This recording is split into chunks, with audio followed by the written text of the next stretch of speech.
Hi, this is Dan Pastorini, and you're listening to The Grilling Truth. Welcome, everybody, to another episode of the Grilling Truth NFL Legends Show. I'm your host, Mike Goodpaster.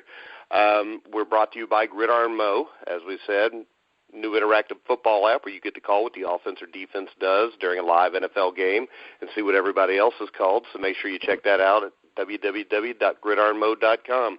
Our guest today, one of the greats in Denver Bronco history, one of the greatest kick returners of all time. Help me welcome to the show from the Denver Broncos, Rick Upchurch. Hello. How you guys doing, Mike? All right. Great to have you on, Rick. Thank you for having me. It's an honor and a pleasure. All right. So we'll just start from the beginning. What age did you start playing football? Who were some of your early influences? Certainly, when I first started playing football, it was my cousin back in Holland, Ohio, where I grew up. He played football in high school, and I followed him all over the place, and he really got me involved in football. I was a baseball player and a track runner, basically. And then I started watching football, and I started watching a guy by the name of Gale Sayers. Gale Sayers, who was just phenomenal. I mean, he did some things that were just outstanding. And I tried to pattern my ways after him, even as a young kid.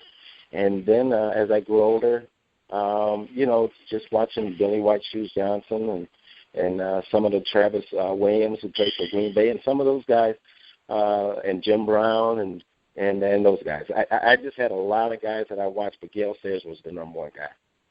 All right, so tell us a little bit about your high school career and what led you to Centerville Community College. Well, my high school,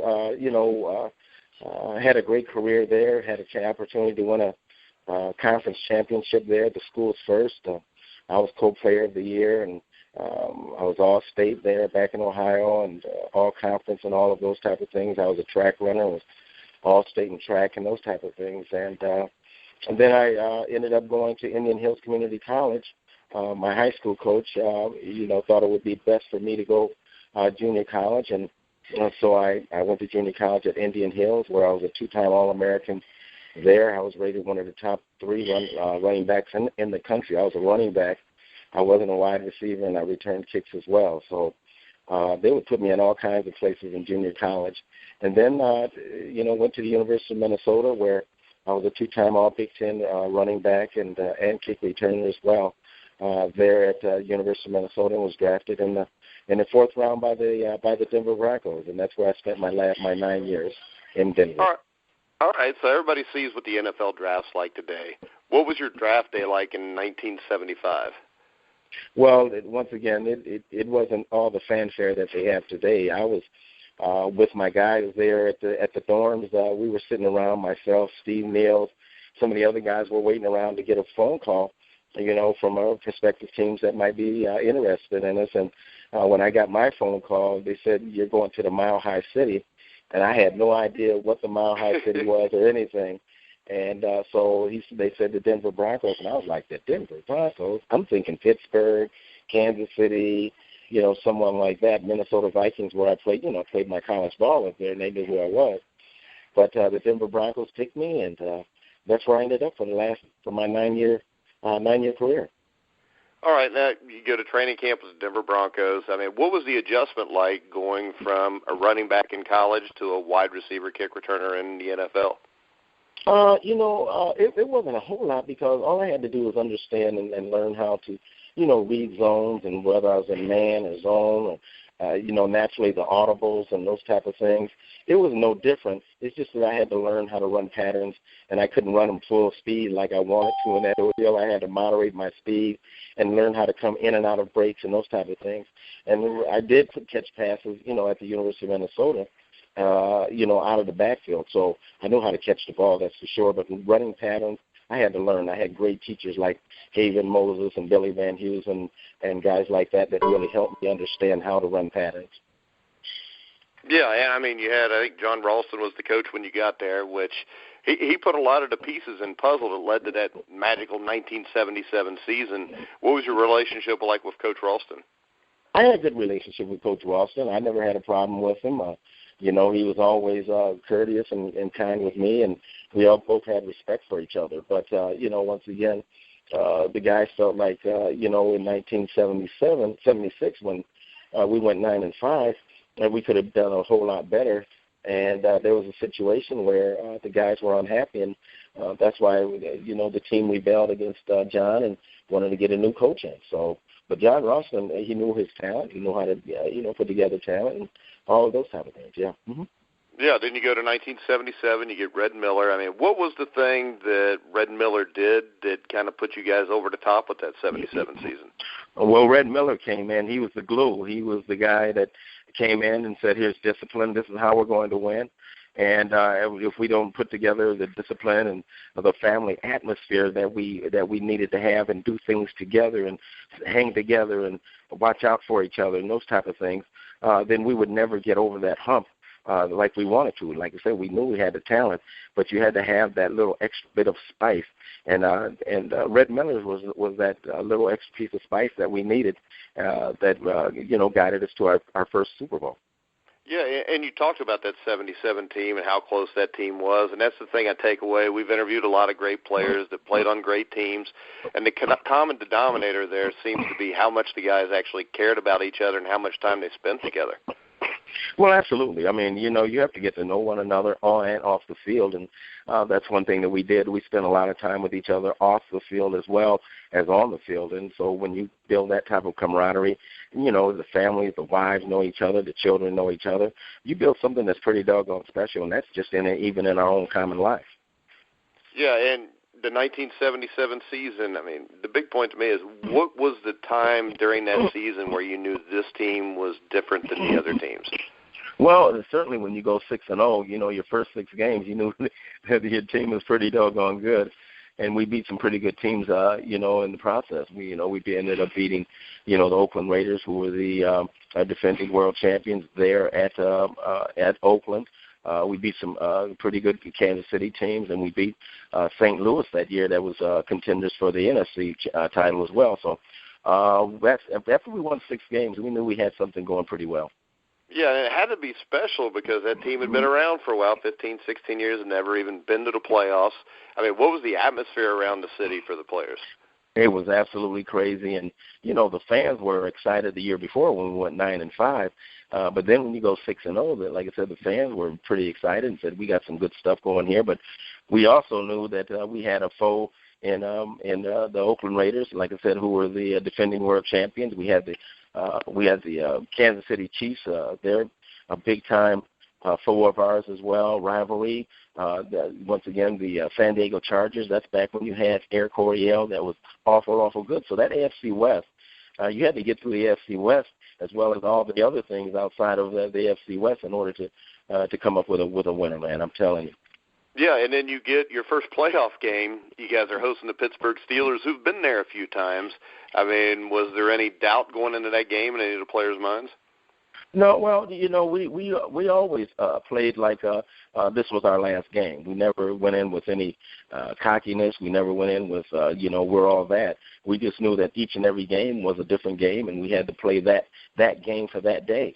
And so we always rallied, man, for that game, that next opponent, and never looked ahead. Yeah, and you beat the Steelers, I think, like 23-17, 24-17. You come back, you play the Raiders in a rubber match. You guys had beaten each other on your home fields. Just tell me what the day was for you. What do you remember from that 77 AFC Championship game? Wow. And maybe talk a little bit about the rivalry with the Raiders while you were there. I just know it was really cold. It was cold as all get out. I mean, I think it was almost 5 degrees or something like that day. Wind chill factor was below 0. I knew it was a cold day. I was just coming off of a leg injury against Pittsburgh. I got leg whipped, and I had an injury on my thigh in that whole deal. So I didn't get a chance to do much at wide receiver, but I did return a couple of kickoffs. But I wasn't at full strength at that particular time. So, but I just remember that everybody, man, was confident that we could beat the Raiders there in Denver, and we knew it was going to be a tough game. And that whole week, we just planned to celebrate. We really did. We knew that we had a good football team. We could beat the Raiders. Yeah, so you beat the Steelers, you beat the Raiders, you get to the Super Bowl, you got to play the Cowboys. I mean, Right. The Dallas Cowboys, that was probably, I think, Tom Landry's best team there, and that was a team that went to the playoffs every year for almost 3 decades with him there. Mm-hmm. Right. What are your remembrances of Super Bowl 12, and what was the Super Bowl week like in Louisiana for you guys? Well, we were parked way out. We weren't anywhere close to, down to the French Quarters or anything. Red had us way out where we couldn't get to anything. It was business as usual. The first opportunity to win a Super Bowl World Championship, and we were just big-eyed, Google-eyed because we had never been there, but we knew we were there for business, and we practiced like that all week, and we were pretty confident that we could go in and we could beat the Dallas Cowboys. We felt like defensively we're just as good as anybody that was out there. Offensively, we never put ourselves in a bad situation, and then the special teams, we know we were awful good there. And so we felt like we matched up pretty well with the Dallas Cowboys and thought we could win it. Yeah, and then you get to the Super Bowl. Actually, you had a very good game. I know you had a punt return, I think, or a kick return, third or second half, or early in it, that got you guys back in the game where you went down and scored. So what's your takeaway from the game? I mean, I know that you have to be proud of the way you played yourself, but yet disappointed that the team lost. We had a great opportunity, man, to do something real special, but we got ourselves there, and the results is three Super Bowl trophies that we have right now. So we started the fuse and got things burning, and John Elway, and then this last team ended up bringing us the hardware, and so we're very proud of what we started back in 1977, and today you see that we're one of the winningest teams in the National Football League. So we're very proud of it, and we're happy to be a part of the history. Yeah, and you were there right at the start. You're basically the foundation of that history. Well, absolutely. Once again, you got to start somewhere, and just like a river, man. A river starts at the top, and then all of a sudden it gets real big down at the end. So we were just, like I said, very proud that we have a piece of that history, and we can look back and say we accomplished some goals. All right, so you guys made the playoffs the next year, lost to Pittsburgh, had some decent seasons, 79-80, but didn't make the playoffs. 1981, Red Miller leaves, Dan Reeves comes in as the head coach. What are your thoughts of Dan Reeves? What kind of relationship did you have with him? Once again, Dan was Dan. He came from, the Dallas Cowboys background. Great tradition there, there with Tom Landry, and they were a winning team, America's team. So he came with a lot of tradition and some championships and backgrounds behind him as well. So, we had respect for him for what he had accomplished and what he could bring to this team, and help us to continue to be winners there. Now, we talked a little bit about that 77 team, and it seems to me that, like I said, the teams that went to the Super Bowl had that kind of relationship with each other. Do you think today, with the way training camps are, where guys basically go home after a couple weeks, do you think that takes away from that camaraderie that teams can develop? I think it does. I think, you got to really spend a lot of quality time together. Back with us, we were all hanging together saying, man, we got to get to the playoffs so we can make some extra money. That was the number one thing. And then the other thing was to be able to, go and win a championship.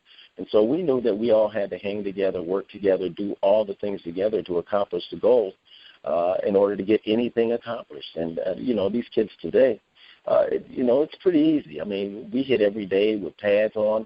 It was no easy days. We always went goal line live. We always went one-on-one live and all of those things. So, today these kids need to go shoulder pads, helmet, and short. So, it's pretty easy for them today. And also the dollars. The dollars are certainly different. When you're talking about $1 million, we never even saw anything like that. We were all wanting to get to the playoffs so that we can make some extra money.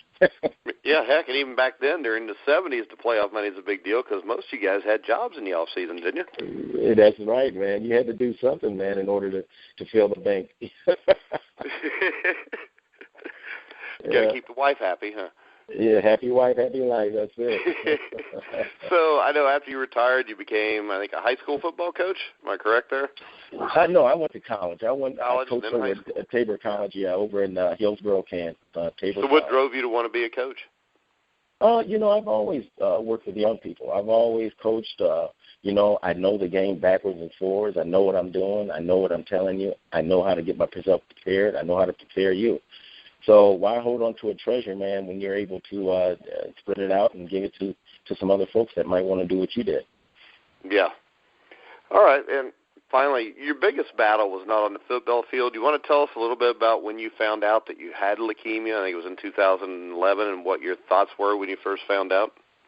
Well, I found out that with the blood test and that whole deal, I was feeling kind of bad, and there's certain things were happening. I was bruising when I would get hit, and I was cold sweats at night, and I would fall asleep at the wheel, man, sitting at a light, and that was the fatigue that was going on. And I didn't really know that I had contracted leukemia, CML. And so when I went to the doctor to get a blood test for my physical, I was called and told to come back in. They thought the machine had made a mistake. I went back in, got another blood test. They called me the next morning, said they needed to see me and my wife immediately.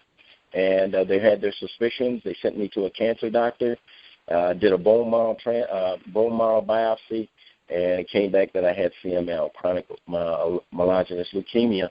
That means I'm a chronic case, so I continue to make cancer cells in my bone marrow. So I take 3 pills a day, which is chemo pills, to maintain everything, and I've been in remission now for about 4.5, almost 5 years.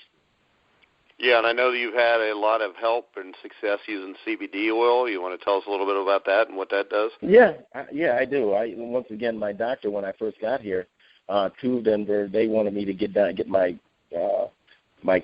counts down to 0, and it was hard. They would give me a little bit more of my chemo pill, but that would take me down too far, and then not enough. And so I was never able to get there until a friend of mine came to me and says, here's something that might help. I started taking it, and sure enough, I got down to 0, and it's been helping me as far as my side effects are concerned. It's helped me as far as my weight is concerned, my clarity and my head thinking, and that whole deal. So overall, it's really helped me 120%. Yeah, and I mean, I've interviewed and talked to like Donnie Lalonde. I don't know if you remember him, fought Sugar Ray Leonard, former light heavyweight champion of the world. I know he's told me a lot about that. We actually did an hour show probably about 1.5 years ago about the effects of CBD oil. I mean, what do you think? I mean, what do you think about the effects? Or do you think the NFL should look into, instead of the Vicodin, all these painkillers, using something like CBD oil for pain? Do you think that would be something that would help? Well, I just know that the pills, man, we know what the pills have done. I mean, a lot of guys have, gotten addicted to them, and some have passed away. So we know what the pills would do. So what's the alternative? The alternative is to use something that's natural, something that's not going to give you performance enhancing and all of that type of stuff, but it will help you as far as your body is concerned. I know the science is there, the studies are there, and they need to just look at it and say, you know what, instead of giving prescription pills, let's do this, let's let this be a part of our medical treatment. Yeah, but unfortunately they probably won't do that because there's no lobbyists for CBD oil in Washington, D.C. Well, that's all right. We're going to continue to fight and continue to talk about it, continue to bring forward all the studies and the cases and that whole deal. And, once again, they would rather give us pills rather than give us something that's natural that helps us. That doesn't make any sense. Yeah, well, most of the things that go on in this world anymore don't make a whole lot of sense to me, Rick. Yeah, I agree with you. But once again, when you're talking about natural things where the body can recognize it, use it, and have no side effects, I think that's a good thing. Yeah, and the CBD oil doesn't contain any THC or anything, does it? No, it does not. So certain people, like for myself, it does. I have to have a little bit because when I take my chemo pills, it suppresses my appetite and those type of things. So I have to, do a little bit in mine, but outside of that, I don't do a whole lot, though. Yeah, but that's still a hell of a lot better than popping Vicodin. Absolutely. Yeah, so you want to tell the listeners, I know a lot of people in the Denver area, all over the country, got behind you in this fight. What's it been like for you to have this many people show this much affection to you? Well, it's great. There's a lot of folks that are going through all kinds of diseases and problems and that whole deal, and I'm just one of them. And, for people to reach out and say, hey, Rick, we're here for you, and whatever we can do to help you. My family back in Ohio, helping fundraising, the Broncos alumni, which I'm a part of, and that whole deal, they stepped up to the plate to help out, was always there for me. So like I said, we're a family. We're a Bronco family. We're a Bronco family around the world and around the United States. And to all the fans, man, that stepped up, man, and was encouraging and the wind beneath my wings, I say thank you. All right. Are there any foundations or anything leukemia-wise that you're doing that do you want people to go to? No, Mike. All I do is I hook up with different organizations, my wife and I, and we just go ahead and just jump in and help raise money for different organizations. No particular one organization. We just step up and just help. All right, Rick, it's been an honor to have you on the show. Well, Mike, thank you very much. It's an honor and a pleasure to be on your show, and I hope your fans enjoyed it. Well, most definitely, Rick. Thanks a lot. You have a good one. God bless. You too, Rick. God bless. Bye-bye. All right, guys, that was Rick Upchurch, one of the greatest punt returners, kick returners in NFL history. Make sure you check out all of our shows during the next week at thegruelingtruth.net. Of course, we got the CFL Weekly Pick'em Show with Dieter Brock. We get the NFL Weekly Pick'em Show with former Denver Bronco lineman Mark Cooper, and then about 30 other shows. If I sit here and tell you all this show will turn into an hour when we're trying to keep it around 20 or 25 minutes. I can tell you this, that on Sunday night, we will have former welterweight contender Stevie Forbes on with me and Jeremiah Pricer on the Inside Boxing Weekly Show to break down the upcoming Manny Pacquiao-Jesse Vargas pay-per-view fight, which is, I believe, next Saturday. Also, on Tuesday, tentatively scheduled, I got former Cincinnati Bengal great Tim Crumry, the king of the jungle. If you're a Bengal fan, you definitely remember Crumry's Super Bowl 23, the broken leg, but also one of the best nose tackles in NFL history. So, for Rick Upchurch, I'm Mike Goodpaster. You've been listening to The Grueling Truth, where the legends speak.